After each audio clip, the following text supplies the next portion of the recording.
In 2025, Whitehorse Historical Society is celebrating the 60th anniversary of the formation of the Society.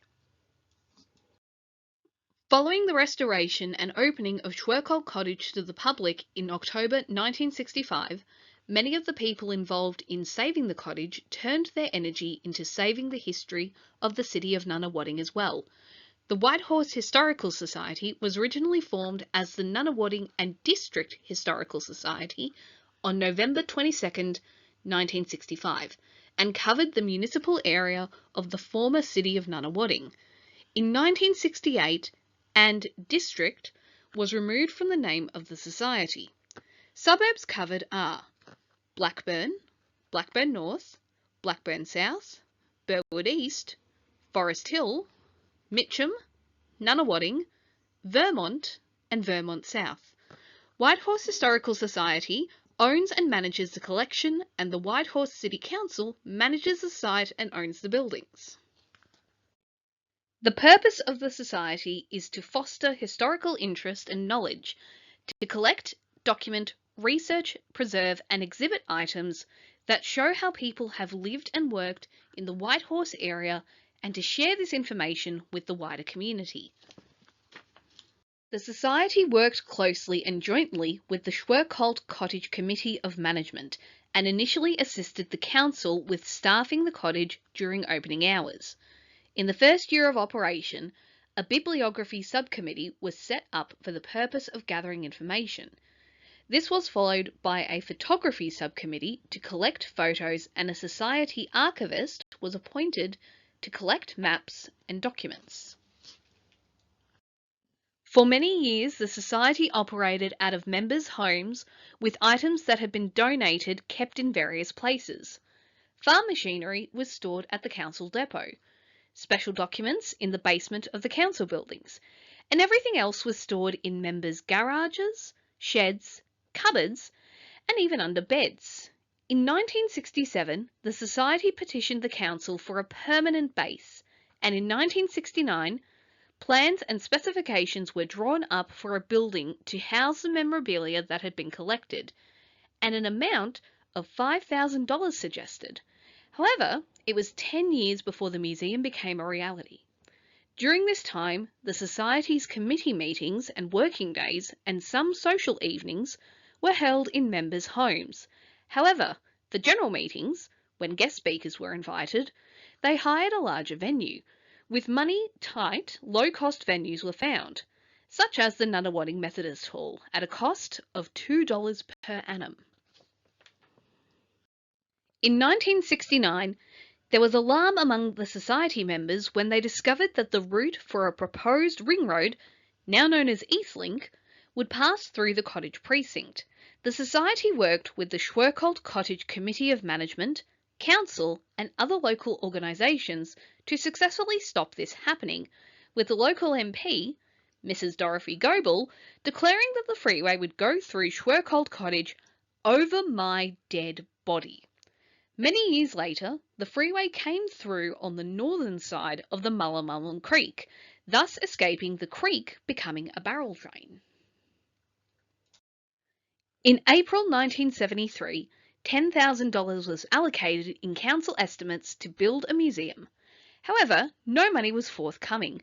The smokehouse was erected with council funds, and the cellar was renovated as part of the state government's unemployment relief program, but no funding for the much-needed museum. Discussions about building a museum continued, and in 1976, architect John Armstrong prepared plans for a museum, positioning it in a complementary position to the cottage. The plans were accepted, funding allocated, and Ray Williamson, the stonemason who had constructed the smokehouse, was hired to erect the stone walls. The stone used in the construction came from quarries at Doncaster and Coldstream. In late 1977, the council handed over the management of the new building to the Society, with little over a month to turn the empty premises into a fully operational museum before the official opening on the 20th of November 1977. Whilst the opening of the museum provided a place for the artefacts, there was still the problem of what to do with the documents and photographs that had been collected and catalogued. During the presidency of Bill Gray, the Society became an incorporated association on the 31st of December 1986, giving the Society a formal legal structure. This provided members and office bearers with protection against personal liability for the organisation's debts. Whilst working on the publication of Diane Sydenham's book, Windows on Nunawading, Councillor Ken Borelli realised the desperate need for a workroom and, with the support from Councillor Valda Arrowsmith, plans were drawn up for a room attached to the western wall of the museum. Council agreed to the funding for the local history room that was opened on the 24th of July 1988 by Valda Arrowsmith, who was the Mayor of Nunawading at the time.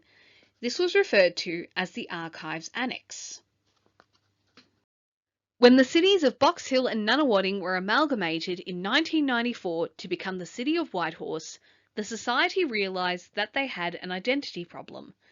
Many people believed that the Society only held information on the suburb of Nunawading, so the Society reverted to Nunawading and District until 2003, when the name was officially changed to the Whitehorse Historical Society. The ongoing issue relating to lack of storage became a major problem and, in 2003, the Council funded an extension to the Archives Annex to form the local history room, thus increasing the storage and workspace by a third. With a place to work available, a regular Wednesday workday commenced, which continues until the present day. The average weekly attendance is 20 plus people, with between 4,500 to 5,000 volunteer hours of work completed each year.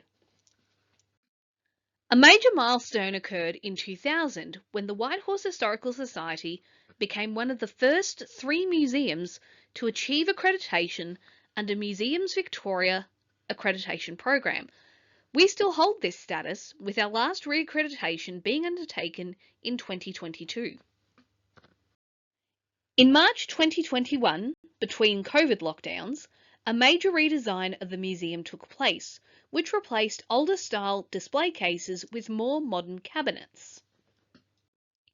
For many years, the details of our collection were only available to researchers by visiting the local history room.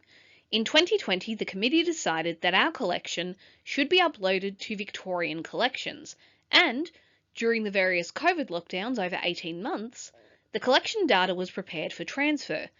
This was achieved 28th June 2021 and subsequently released to the public, thus making our collection available online anywhere in the world.